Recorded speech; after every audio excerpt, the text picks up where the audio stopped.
Hello guys, magandang gabi sa inyo lahat. Ito ulit si Mike Padua at narito ulit tayo sa pinaka-latest weather analysis ngayong gabi ng Miyerkules hanggang Biyernes, Enero 25 hanggang 27, 2023. At ito po ating Filipino version o Taglish version. Pinaglilingkod sa inyo ng Typhoon 2000. Umpisa natin ang update, itong latest GovSat na yung araw nito ng Miyerkules hanggang bukas Huwebes. Ang cold snap, tinatawag nating malakas na ihip ng hangin mula sa amihan ay narito na ulit sa ating bansa. Ang last na ganito kalakas ay nung Pasko, 25, 27, 28. And then now, ay bumalik na naman po sa ating bansa. At ito po ay dahil po sa malakas na high pressure dito sa may Korean Peninsula, sa may Yellow Sea. At may kadadaan lamang pong malakas na winter storm sa Japan. So ito po nag-trigger ng amihan na lumakas dito sa ating bansa. At pumapalo po ng hanggang 60 kilometro bawat oras ang bugso ng hangin. At medyo po mapanganib po sa mga maliliit na sasakyang pangdagat. So mag-ingat po tayong lahat. Huwag mo nang pumalaot dahil po malalaki ang alon. Dulot po nitong hanging amihan, itong panibagong malakas na surge. At nagbibigay po ito ng pagbaba ng ating temperatura. Dito po sa Naga, umaabot na ng 22 centigrado ang antas ng temperatura. At ang kanyang wind chill o yung pag nakatapat kayo sa lakas ng hangin ay bumababa pa yan ng 1 degree. So 21 degrees ang temperatura dito po sa Naga City. Sa ibang areas ng Luzon, ganun din. Ang iba umabot ng 18, 19. Lalo dito sa may Northern Luzon. Baguio City na medyo mataas ang altitude ay umaabot daw ng 13 degrees. So, pwede bumaba pa sa degrees centigrado ang temperatura. So, medyo malamig talaga na yun. So, enjoy natin ito for the next few days hanggang probably Monday or Tuesday pa itong amihan dahil mayroon pang another surge na darating na yun Friday. Kaya tuloy-tuloy po ito. Ang medyo problemahin natin itong shallow LPA, yung kanyang rain bands baka umabot po sa Visayas at Bicol sa sunod na 2 araw at panibagong shear line na posibleng maka-apekto sa Bicol at Eastern Visayas and Northeastern Mindanao na yung darating na weekend. So babantayin po natin itong mga weather systems na ito at kasabay po yan dito po sa malakas na hanging amihan.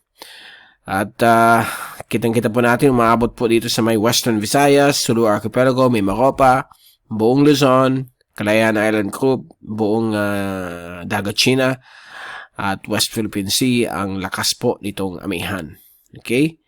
At ito naman po ang ating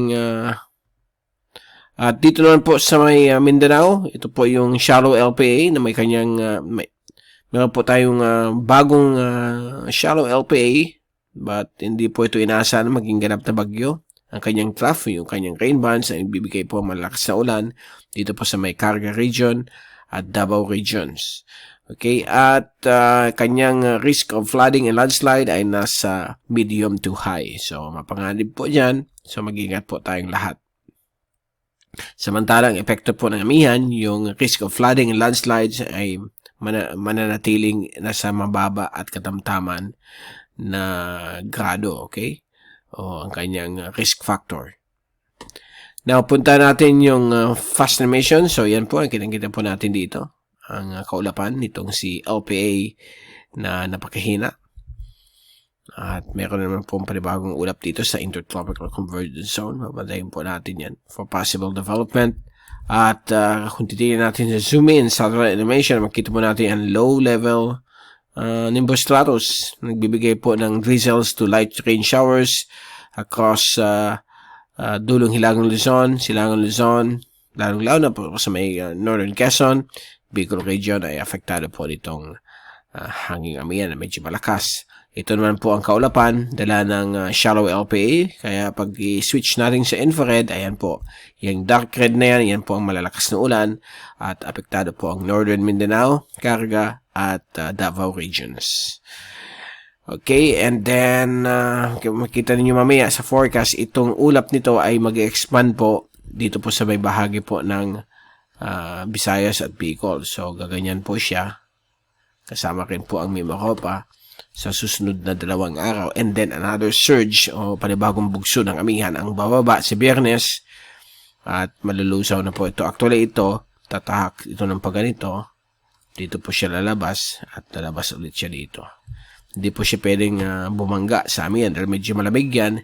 Kaya sa lakas niya, ipupush itong shallow LPA patungo po dito sa may Southern Sulu at Southern Palawan. Okay, so yan po ating satellite loop. Tingnan natin yung wind at pressure forecast sa susunod na 5 araw. Bukas po early morning ng Huwebes, nandiyan na po yung shallow LPA, posibleng maglandfall po sa may northern portions ng karga. At yung amihan ay patuloy pa rin po sa silangan bagay po ng Luzon, kasi lalo po sa may Bicol at Eastern Visayas. Pagdating po ng Huwebes ng hapon, ito po ay nakakoncentrated na lamang po sa Kabikulan. Samantalang po ang buong Visayas ay nasa apektado po ng tinatawag nating trough o extension nitong shallow LPA. Friday ng hapon o Biyernes ng hapon, may panibagong surge po ng amihan ang bababa at makaka-affect ulit sa Kabikulan at buong Luzon. At Sabado ng hapon, nandiyan na po sa Kabikulan ang hanging amihan. Linggo ng hapon, nandiyan pa rin siya, so patuloy pa rin po ang epekto ng amihan hanggang sa darating pong Martes, Enero 31. Although si Miyerkules, February 1, at sa Miyerkules, February 1 hanggang February 3 ay unti-unti na po itong hihina. Pabalik ulit yung usual easterlies, kakanda ulit ang panahon. So, inaasahan po natin yan na yung pagpasok po ng Febrero. But, again, nandyan pa rin yung mga rainfall, nandyan pa rin yung mga weather systems na magtitrigger itong mga ulan. Of course, cause yan ng La Nina. Now, punta natin ang pinaka-latest rain forecast. So, ito po ang daily rainfall for the next 1 week. Makikita niyo kung ano itong mga weather systems na ito. So, mamayang hapon, ang shallow LPA ay mag-expand ng kanyang sirkulasyon. Yung kanyang extension ay nakakalat po sa buong Visayas at aabot po sa Kabikulan. Kita-kita po ninyo dito. Dahil po, early morning mamaya, nandiyan pa rin po sa Mindanao. So, pagdating ng hapon, ng Huwebes, may mag-expand na po yan sa mga areas binanggit natin. Friday afternoon, ang Bicol region, Southern Quezon ay magkakaroon po malalakas na ulan at medyo humina na yung LPA na dito sa may Southern Sulu. But, may shear line na magde-develop na magpapaulan po sa Kabikulan simula Biyernes hanggang sa Huwebes. So, may mga thunderstorms po tayo pwedeng maganap. Mga grabing ulan. Hopefully, hindi masyado. Okay? At sana panandalian lamang. Now, pagdating ng linggo ng hapon, itong shear line na panibago na makaka-affect sa Bicol from Friday to Saturday. Sa Sunday, bababa po yan dito sa may Eastern Visayas. And Monday afternoon, aakyat ulit sa Kabikulan, yung shear line, magbibigay ng mga ulan. Most likely, baka malakas naman po ito, mga 20 to 50 millimeters. Babantayin po natin yan. At affected din po ang Visayas. Localized thunderstorms na po sa may Mindanao. Martes ng hapon, ang shear line ay unti-unting hina at magkakaroon ng reorientation. Dito na po siya sa may Eastern Mindanao. Miyerkules po, ng February 1, ang shear line ay patuloy makaka-affect po sa Eastern Visayas at Northern Karga. And then sa Huwebes, Pebrero 2 ay unti-unti na pong magdidecay ang shear line. February 3 ng hapon, halos wala na po ang shear line, mga konting showers na lang po, dulot po ng mahinang amihan. Pahina na po yan pagdating sa first few days ng February, but still nandyan pa rin yung amihan, babalik at pabalik yan hanggang totally mawala na po siya sa kalagitnaan o katapusan ng Marso. Usually yan po ang end ng amihan season or northeast monsoon. So yan ang ating rain forecast. Kaya pag nakita nyo, total rainfall accumulation, lahat ng mga ulan ay nakafocus po dito sa may Sulu Archipelago, Palawan, dito rin po sa Kabikulan, lalong-lalo na dito sa Camarines Provinces, medyo ang 3-day forecast ay lalampas po ng 100 mm. So, again, magdala ng payong at kapote. At dito rin po sa may Eastern Visayas at Eastern Mindanao. So, nandyan po nakafocus sa mga ulan sa susunod na tatlong araw. Okay? So, bago tayo magpaalam, ito naman po ang ating Global Tropics Hazards Outlook ng Climate Prediction Center ng NOAA, valid for the next 2 to 3 weeks.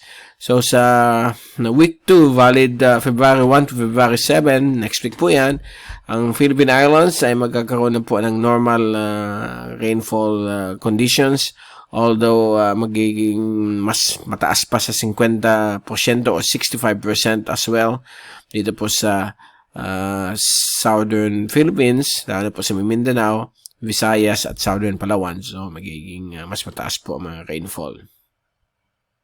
Okay, and then sa week 3, valid February 8 hanggang February 14, ay patuloy pa rin ang Southern Luzon, Bicol, Mimaropa, Visayas at Mindanao ay nasa more than 50% of above average rainfall. So, nandiyan pa rin ang epekto ng La Nina. So, malalaman po natin yan in the next couple of months. On our next update, na yung Biyernes, magbibigay tayo ng update sa La Nina. Meron na tayong last week of January update para makita ninyo kung anong senaryo ng ating klima. But so far, as of this time, nasa La Nina pa rin tayo. Kahit na officially mag-end na siya, nandyan pa rin po yung epekto hanggang 3 o 4 na buwan. So, more rainfall in store sa ating bansa. So, dyan muna natin itatapos ang ating update. At babalik ulit tayo sa susunod na ilang araw. So, hanggang sa muli, ito si Mike Palo nagpapaalam. Mag-ingat po tayong lahat. #WeatherWiser. At maraming salamat po sa pagpanood nyo sa aking channel.